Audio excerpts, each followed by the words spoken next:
नंदकिशोर आरणे, राहणार खडकी, जिल्हा अहमदनगर, तालुका कोपरगाव.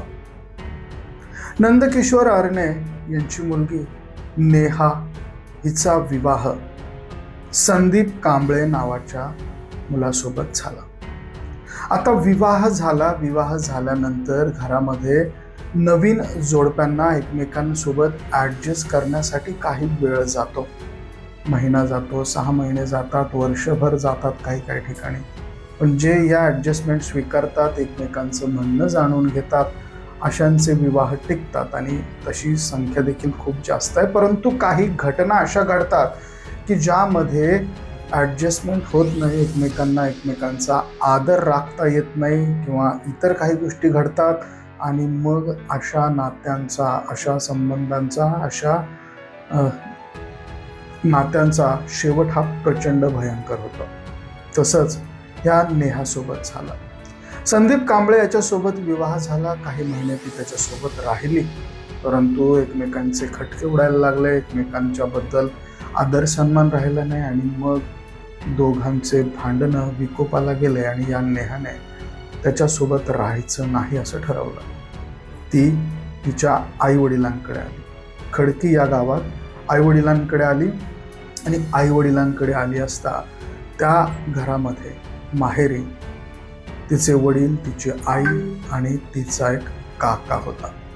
त्या काकाचं नाव संतोष आरणेकर असं त्याचं नाव होतं. याचं वय साधारणतः 26 वर्ष होतं. तिचं वय 21 वर्ष होतं.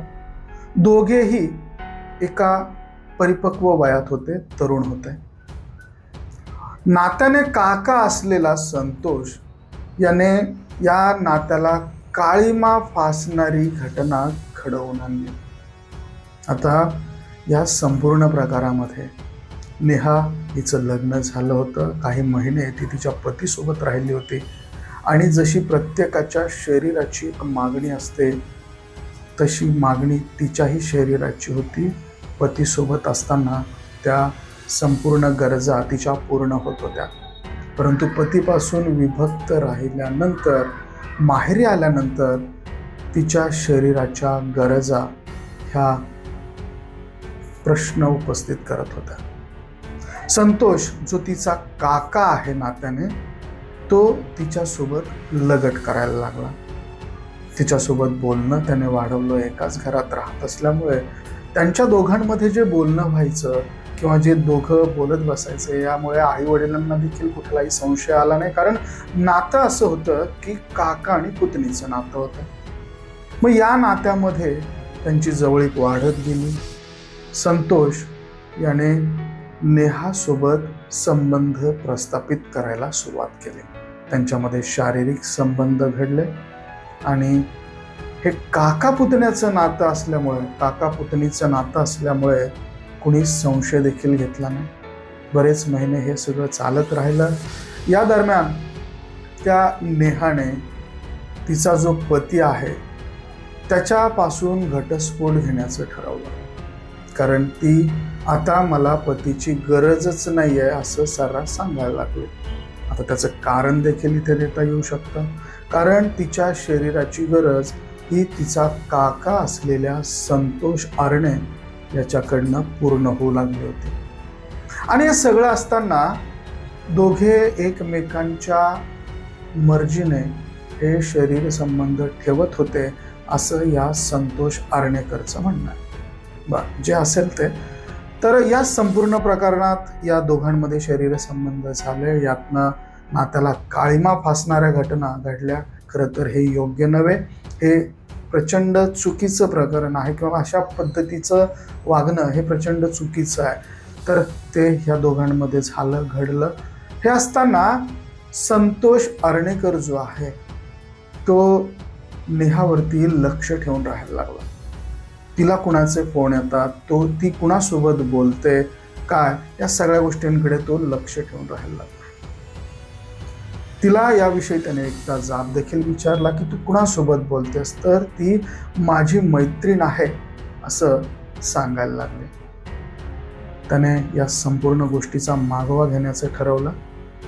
ही आपल्या सोबत आहे, आपल्याकडनं ही शरीर सुख घेते आणि परत दुसऱ्या एखाद्या मुलाशी बोलते, हे त्याला सहन झालं नाही.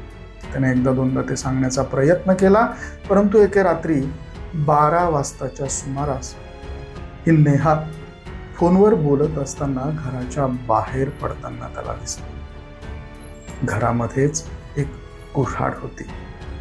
ती कुऱ्हाड ह्या संतोषने उचलली आणि तो तिचा पाठलाग करू लागला. ही नेहा त्या तरुणासोबत बोलत असताना याने तिच्यावरती वार केले आणि तिला जखमी अवस्थेत मग नंतर दवाखान्यामध्ये भरती करण्यात आला. तिची हालत प्रचंड खराब होती. प्रचंड वार तिच्यावरती झालेले होते आणि या संपूर्ण घटनेमुळे, या अशा कृत्यामुळे तिचा या संपूर्ण प्रकारात जीव गेला. नंतर आरोपीला पोलिसांनी ताब्यात घेतलं. त्याने सगळ्या प्रकरणाची कबुली दिली आणि अशा पद्धतीनं ही घटना घडली.